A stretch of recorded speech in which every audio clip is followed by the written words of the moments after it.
Welcome to Assam tech info channel. Assam tech info channel আপোনালোকক পুনৰবাৰ স্বাগতম জনাইছোঁ অন্য এটা ভিডিঅ'লৈ। তো বন্ধু বান্ধৱীসকল, ইতিমধ্যে আপোনালোকে জানে ৰেচন কাৰ্ডত নাম অহা আৰম্ভ হৈছে। যিসকল ব্যক্তিৰ নাম ৰেচন কাৰ্ডৰ পৰা কাটি গৈছিল বা তাৰ মানে আপোনালোকে আধাৰ কাৰ্ড জমা দিব পৰা নাছিল, বিশেষকৈ এনআৰচিৰ সময়ত যিসকল ব্যক্তিয়ে বায়োমেট্ৰিক প্ৰচেছ কৰিছিল সেইসকল ব্যক্তিয়ে আধাৰ কাৰ্ড জমা দিব পৰা নাছিল, কাৰণ সিহঁতৰ আধাৰ কাৰ্ডটো হোৱাই নাছিল। তো ইতিমধ্যে আপোনালোকৰ সকলোৰে আধাৰ কাৰ্ডটো হৈ গ'ল। ইতিমধ্যে আপোনালোকে আধাৰ কাৰ্ডবোৰ জমা কৰিলে। জমা কৰাৰ পিছত আপোনালোকে এতিয়া আপোনালোকৰ ৰেচন কাৰ্ডত নামটো আহিলে নাই কেনেকৈ চেক কৰিব, মই এইটো ভিডিঅ'ত আপোনালোকক সম্পূৰ্ণ ষ্টেপ দেখুৱাই দিম। আপোনালোকে ভিডিঅ'টো সম্পূৰ্ণ একেলগে চালে আপোনালোকে নিজে চেক কৰিব পাৰিব আপোনালোকৰ ৰেচন কাৰ্ডত নামটো আহিলে নাই। তো বলক আমি পলম নকৰি ভিডিঅ'টো যিটো মেইন ষ্টেপ হয় এই ষ্টেপটো আপোনালোকক দেখুৱাই দিওঁ। আপোনালোকে ভিডিঅ'টো স্কিপ নকৰি গোটেইখিনি চাই যাব। তো ফ্ৰেণ্ডসকল, আপোনালোকে টাইপ কৰি দিব আসাম ৰেচন কাৰ্ড। চাব পাৰিছে ইয়াতে আমি টাইপ কৰিছোঁ আসাম ৰেচন কাৰ্ড। তো আপোনালোকে এইটো ক্লিক কৰিলে আপোনালোকৰ সন্মুখত যিটো পেজ আহিব চাব পাৰিছে। মই আসাম ৰেচন কাৰ্ড লিখি আছোঁ, চাৰ্চ কৰি দিলোঁ। চাৰ্চ কৰি দিয়াৰ পিছত আপোনালোকৰ সন্মুখত এইটো যিটো পেজটো আহিব চাব পাৰিছে। ইয়াতে প্ৰথমটো অপশ্যন যিটো দিয়া আছে Assam state portal RCMS Assam state portal, আপোনালোকে এইটো অপশ্যনত ক্লিক কৰি দিব। এইটো অপশ্যনত ক্লিক কৰি দিলে আপোনালোকে মেইন পেজটোত আহিব পাৰিব।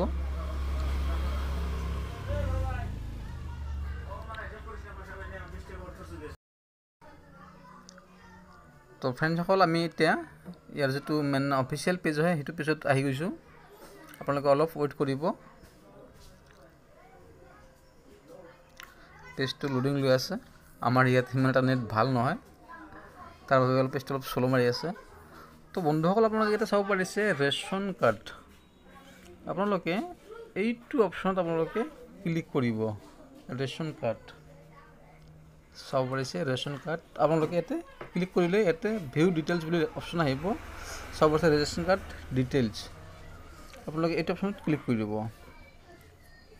এইটো অপশ্যনত ক্লিক কৰি দিলে এটা আপোনালোকৰ ষ্টেপ আহি যাব। আপোনালোকে ষ্টেপটো কমপ্লিট কৰিব লাগিব। ষ্টেপটো কমপ্লিট কৰিলে আপোনালোকে বস্তুটো চাব পাৰিব।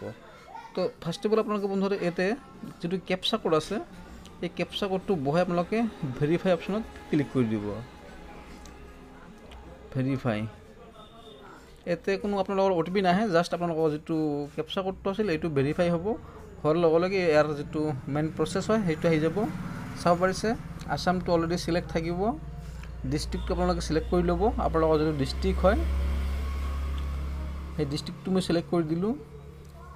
DFSO মানে আপোনালোকৰ যিটো ডিলাৰ হয় সেই ডিলাৰজনৰ নাম ইয়াতে আপোনালোকে ক্লিক কৰিব লাগিব।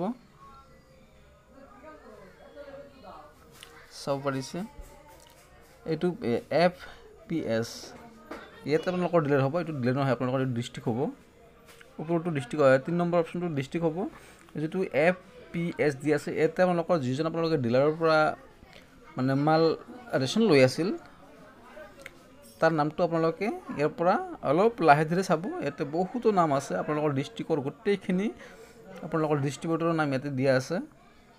তাৰ বাবে আপোনালোকে পেজটো একদম শ্ল'লি চাই যাব, নহ'লে আপোনালোকে নামটো থকা সত্ত্বেও আপোনালোকে নাপাব বিচাৰি। মোৰ যিজন ডিলাৰ আছিল তেওঁৰ নাম মই চিলেক্ট কৰি দিলোঁ।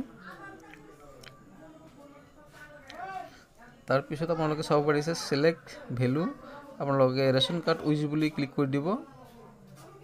ৰেচন কাৰ্ড উইজ মেম্বাৰ, ইয়াতে আপোনালোকে RC ষ্টেটাছ আপোনালোকে অল ক্লিক কৰি দিব পাৰে।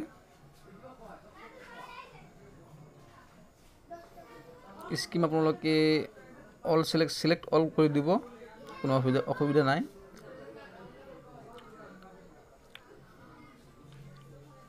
তো এতিয়া কথা হ'ল বন্ধুসকল ষ্টেটাছ, আপোনালোকে যদি অকল এপ্ৰুভ হোৱাবোৰ চাব বিচাৰে আপোনালোকে ভেৰিফাইড এণ্ড এপ্ৰুভ বুলি ক্লিক কৰি দিব। আৰু যদি অল গোটেইখিনি চাব বিচাৰে মানে ৰিজেক্ট ডিলেট, তেনেহ'লে আপোনালোকে অলত ক্লিক কৰি দিব পাৰে। আৰু যিটো RC ষ্টেটাছ দি আছে আপোনালোকে অল অথবা ভেলিড আধাৰ নাম্বাৰ আপোনালোকে এইটো অপশ্যন ক্লিক কৰিব পাৰে, কোনো ধৰণৰ অসুবিধা নাই। ইয়াতে ৰিপৰ্ট নেম আপোনালোকে চাব পাৰিছে RC মেম্বাৰ এণ্ড ডিটেইলছ, এইটো ক্লিক কৰি ভিউ ৰিপৰ্টত আপোনালোকে ক্লিক কৰি দিব। ভিউ ৰিপৰ্টত ক্লিক কৰি দিয়াৰ লগে লগে আপোনালোকৰ পেজটো লোডিং ল'ব, গোটেইখিনি লিষ্ট ইয়াতে আহি যাব। লিষ্টটো আহি যোৱাৰ পিছত আপোনালোকে ভালদৰে চাব পাৰিব বা অলপ লাহে ধীৰে চাব যে আপোনাৰ নামটো আহিল নে নাই। এইটো মই আপোনালোকক দেখুৱাই দিম, মানে কিমান ডেটত নতুন এপ্ৰুভ হৈছে সেইটো আপোনালোকে চাব পাৰিব। ইয়াতে চাওক, প্ৰথমটো যিটো দিয়া আছে এজনৰ নাম, তেওঁ 2/9/2024 এপ্ৰুভ হৈছে।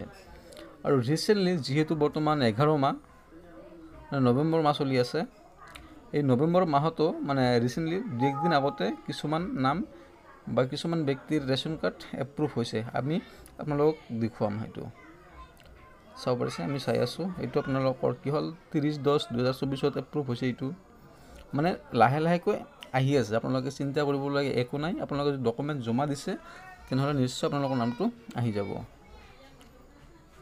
এইটো এটা চাব পাৰে,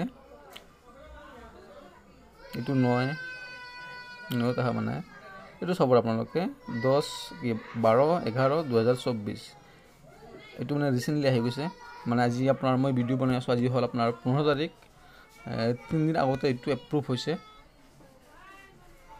মানে ক'বলৈ গ'লে মানে বস্তুবোৰ লাহে লাহে আহি আছে, মানে গোটেইখিনিতো একেবাৰে নাহে। আপোনালোকে নিশ্চয় বস্তুটো বুজিব পাৰে। তাৰ বাবে আপোনালোকে এই যিটো পেজ হয় বা এইটো যিটো আপোনাৰ ষ্টেপ হয়, আপোনালোকে এইটো যদি আপোনালোকে চাব বিচাৰে আপোনালোকে নিজে চাব পাৰিব। তো বন্ধুসকল, যি কি নহওক, আশা ৰাখিছোঁ আপোনালোকে বস্তুটো বুজিব পাৰিছে। যদি মোৰ চেনেলটোত আপোনালোকে ফাৰ্ষ্ট টাইম আহিছে, প্লিজ ছাবস্ক্ৰাইব কৰি দিব আৰু লগতে শ্বেয়াৰ কৰি দিব। আৰু যদি আপোনালোকে ফেচবুকৰ পৰা চাই আছে, প্লিজ শ্বেয়াৰ মাৰিব নাপাহৰিব আৰু পেজটো ফ'ল' কৰি দিব। যদি ইউটিউবৰ পৰা চাই আছে, ছাবস্ক্ৰাইব কৰি দিব।